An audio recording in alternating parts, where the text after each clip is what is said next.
मैं महापुरुषों के चरणों में श्रद्धा सुमन अर्पित करते हुए सम्मानित मंच को प्रणाम करता हूं। आदरणीय आज के धरने के अध्यक्ष माननीय श्री प्रकाश नागर जी और इस सभा का संचालन कर रहे दलित एवं पिछड़े वर्ग के बहुत ही जुझारू साथी धर्मपाल सीमा जी, आदरणीय प्रजापति समाज से रामदिया प्रजापति जी जो सोनीपत से आए चुन कर आए हैं, आदरणीय दुग्गल साहब बलवान जी और बहुत ही आदरणीय हमारी हरियाणा कश्यप राजपूत सभा के अध्यक्ष श्री समय सिंह जी कश्यप और लोकतंत्र सुरक्षा पार्टी के जुझारू नेता माननीय रामजीलाल जी और सम्मानित जितने भी साथी हमारे बीच में बैठे हैं। देखिए, जो महापुरुष हुए हैं वो किसी एक समाज के नहीं होते, वो सबके होते हैं। और जो ये महापुरुष हमारे समाज में हुए हैं, जो देश में हुए हैं, ये संसार की विभूति हैं, देश की ही नहीं। आज बहुत ही प्रकांड विद्वान हुए महर्षि वाल्मीकि जी, जिन्होंने रामायण रची, जिसको घर घर में देखा जाता है जब भी सीरियल प्रवाहित होता है। और बहुत ही आदरणीय, बहुत ही पूजनीय रविदास जी, जिन्होंने भक्ति रस के ऊपर अपना बहुत कुछ निचोड़ा, जो इस संसार को दिया। और इतने ही पूजनीय सम्माननीय कबीर साहब और डॉक्टर भीमराव अंबेडकर, जो इस देश की किस्मत लिखने वाले हैं। आज उन महापुरुषों के जोग नहीं बनाए जा रहे, तो इस सरकार की मंशा में खोट है और ये खोट हमने निकालना पड़ेगा।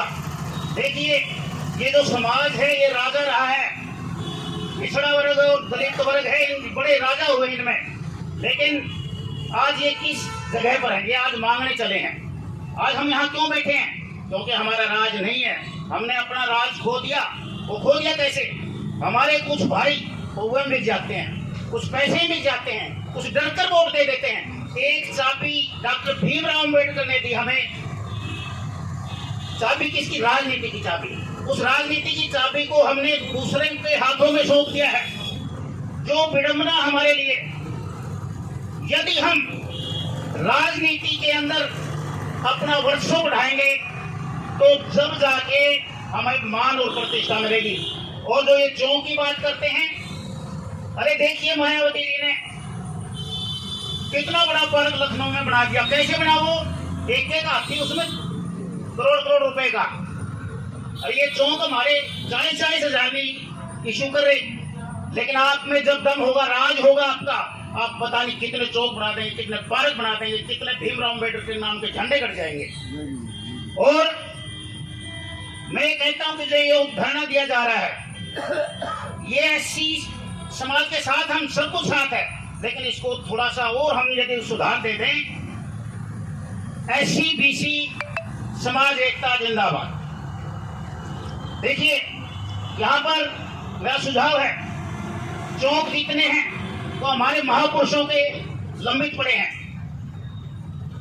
कबीर साहब का चौक लंबित है, वाल्मीकि जी का चौक लंबित है, रविदास जी का चौक लंबित है, पिछड़े वर्ग में सेन भगत का चौक लंबित है, दक्ष प्रजापति का चौक लंबित है, महर्षि कश्यप का चौक लंबित है, और भी कितने चौक हैं। गुरु गोविंद सिंह का चौक लंबित है। अब ये लड़ाई एक ऐसी समाज की नहीं रही, अब ये लड़ाई BC और SC समाज की बन चुकी है। और ये बहुत बड़ा रुख लेगी पूरे हरियाणा के अंदर, और ये पूरे हरियाणा के अंदर ये धरने दिए जाने चाहिए, जिनसे भी वो आगे सारे हरियाणा में हमारे साथ अन्याय हो रहा है। अब हमने इस बात को आगे लेके चलना है कि अब हमने एक होकर लड़ाई लड़नी है। आगे चुनाव आने जा रहा है, बहुत जल्दी 7-8 महीने में लोकसभा का चुनाव होगा। उस चुनाव के लिए तैयारियां कीजिए, चौक के माध्यम से कीजिए, अपने समाज को जगाने के माध्यम से कीजिए। जब जाकर के आप बहुत बड़ी कामयाबी हासिल कर सकते हैं। लोकसभा के चुनाव पर भी आपकी नजर होनी चाहिए। और इन चौकों को लेकर भी हम जो कमेटी बना रहे हैं, इसको अब धीरे धीरे बदल दो।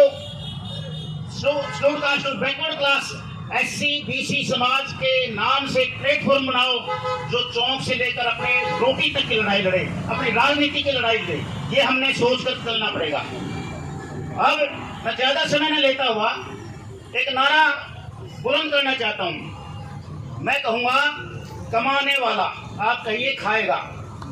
मैं कहूंगा लूटने वाला, आप कहिए जाएगा। मैं कहूंगा नया जमाना, आप कहिए आएगा।